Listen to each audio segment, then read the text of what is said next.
And we're not even at the World Cup yet, but I got a question for you, Ryan. When we look forward as to who might lead this U.S. men's national team past this World Cup, I have a sneaking suspicion. And again, it's just a suspicion. This is a gut feeling. But the older I get, the more I tend to trust my gut a little bit more. It's hard to imagine that Mauricio Pochettino is going to be here for much longer past the World Cup if he doesn't do really well and he doesn't want to re-up on continuing to coach this U.S. men's national team. The dream is to coach in the World Cup, and so he's going to do that. But we know he's eyeing the Premier League again. We know that there are certainly probably clubs who would love to see him back in the Premier League and would do anything they can to open up the pocketbooks to make that happen because he's had a lot of career success. Is Pellegrino Matarazzo someone we should be looking at for the head coach of the U.S. men's national team, maybe in the way future, if Poach doesn't do what he's supposed to do in 26? Well, I think regardless if he somehow wins a World Cup, I think Pochettino's gone within the year. I think that I simply think because I look at a guy like Carlo Ancelotti at Brazil right now. I look at both of these managers. They've had success at the club level over in Europe, but I think they looked at these two opportunities and they said, you know what, for a couple of years, I don't have to manage a team week in, week out. I just have to do it every couple months or once a month, this, and that. And then I get to do, if I'm Pochettino, I get to do cool media things like go to random sporting events in America and fall in love with a movie that Nate Wangler's also in love with. Outside of that, I think they just looked at this opportunity and said, you know what? I get a chance to manage in the World Cup for the first time ever. This is a dream for me. And Pochettino might be a little bit upset that it's not Argentina, that it's with the United States, not his in a foreign country. And Ancelotti, obviously, with Brazil, that's his country. But I think that they just saw the opportunity, said, I'm out of a job. U.S. is going to pay me handsomely for doing like 3/4 of the work that I normally have to do. I'm going to sit for a couple of years and just kind of look at the landscape of club soccer and eventually go back to it. He's eventually going to go back to the club level. And I don't, if you're a U.S. fan that doesn't like that, you've been kidding yourself this whole time. Like, you are lying to yourself that Pochettino's going to be here for the long haul. To your point of Matarazzo, Matarazzo's been playing in the club game for quite some time. Bundesliga, now La Liga. I don't know his age, but I would say you do look at a player like, or not a player, a manager of his caliber at some point. So he's 48, so he's got some time in terms of that. So I think he's a manager that you look at for in the future. I thought Jesse Marsh was one of those managers, but obviously he's with Canada, and I imagine he'll be there for a long time. Sorry, TikTok disconnected for a second. Okay, we're back. No, you're good. But no, I think you're right. It's a good question. But no, I think Pochettino, to sum everything up here, sorry, a lot of things going on. Just to summarize some things up here, yes, I think this is a manager that you look for in a couple of years. But I think Pochettino, regardless of what he does at the World Cup, like he could go on a run, I think he will then choose to leave. If he doesn't make it out of the group, doesn't get out of the round of 32, I'm sure he's fired on the spot. But I don't think, regardless of what he does, I think he's gone within the calendar year of 2026. I think he's gone. I have been the first, and you can ask JT about this when he was on the show for the first 200. You know, I was always one that was adamant in trying to say, you know what, we got to give Poach time. Even after the embarrassments that we saw, we got to give him time to figure it out. We got to give him time to really kind of immerse himself in figuring out who his best options are.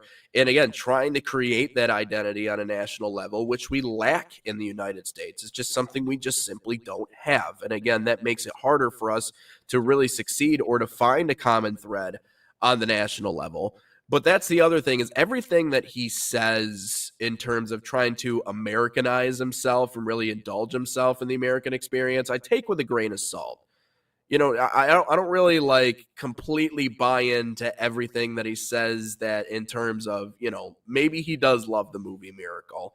Does that mean he's here for the long haul? Probably not. He went on College Game Day. I'm sure he had a great time at Ohio State. Not all Shitty of us, place to but I'm go. sure, yeah, terrible. Yeah, bad choice on his end. But anyways, he doesn't know any better, so I'll give him a pass on this one. But again, does that mean that he's in the long haul? He's in for the long haul for the United States? No. And this is the thing that I will agree with JT what he used to say in this regard. He argued that the only way that the US is only going to be able to make a run to a World Cup final or come close to winning a World Cup final. And we don't even have to talk about that. We can talk about the Olympics too, winning a gold medal, whatever it is. You need a manager who is from the United States. But I think that's simplifying it. I think that's just one level of it. I think the deeper level to it, if we want to explain that even further, we need a coach that is from North America, preferably the United States, but someone that could maybe be with this team for more than just one run or one stretch of time. I get it. USA Soccer wants someone who's going to succeed right now. And I'm not going to throw Mauricio Pochettino under the bus or sell him short because we haven't played a World Cup game yet, right? If my man ends up going out and making a quarterfinal, semifinal, gets the U.S. to the finals, because hell froze over. I mean, if Indiana can win a national championship, I'm sure that the U.S. men's national team can make a run. But Yeah, but we won't have like 40-year-olds playing for us that are over the age. Yeah, well, that's true. But imagine the vacuum, minus Tim Ream, but imagine the vacuum that will create if he does succeed to that level and then he goes back to the Premier League. Like that the mess that can create for USA Soccer, it almost makes you wonder, was it all worth it? Because at that point, it's not like we got to be less talented. If you make a run, 100% it's worth it. Yeah. Okay. We haven't been to the semis since the 30s. I mean, if he somehow got to that and left, who cares? And I know it in the tournament itself is going to make an impact. Like that's even if we don't make some sort of miraculous run, the tournament itself is going to help out American soccer immensely.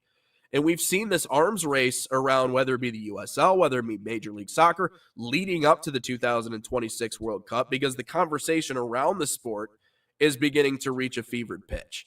We're starting to see more people participate in those conversations. And I'm sure it would make a great impact. But again, it just seems like you're starting over again if he makes a run like that, and then the next day he's like, I'm going back to the Premier League. I'm out of here. I'll say this. If he leaves, but if he makes a run, it does not matter. It doesn't matter because you made a run. You haven't been to the quarter since 2002. You haven't been in the semis since the damn 30s. You've never even been in the final. So if that's the point, if that's the case, it doesn't really matter because I also think if you're U.S. Soccer, I also don't think that they hired him to be here for 2 World Cup cycles. I don't think they did that. I think they did this simply because they were in a mess. What's his name? Berhalter. Sorry, I forgot his name. Berhalter. I don't even know why he hired him back in the first place.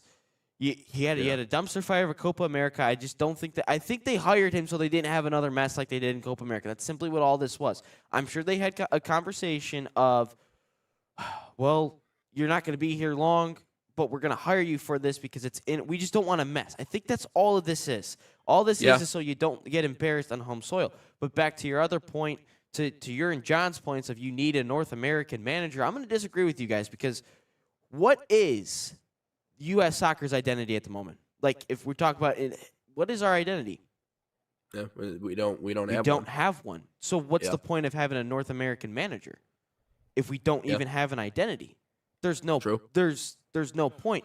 Our greatest strength is also our greatest weakness because our greatest strength is we don't have an identity, so teams don't know the way that we're going to play in terms of like as a country we do not have a soccer identity. We have people that are obsessed with playing out of the back. We have people that are obsessed with just booting it long. We have people that are obsessed with just athleticism and you go on your own and play iso ball basically. So there's that. And then we have the disagreements on pay-to-play pro rally. It's a whole mess. But at the same time, we don't have an identity. So as a team and as a country, we don't know what we're going to get. So to the point of we don't have an identity, who gives a shit where this manager is from? Who gives a shit? Because we don't have one. If he we look at basketball, baseball, football. there's identities there because we created the damn thing. Mhm. Soccer, we didn't create the thing, and then we didn't even touch the sport for like 30, 40 years until the 90s, and all of a sudden we're like, hey, let's play the game of soccer. Let's see what happens. Let's make a crack at it.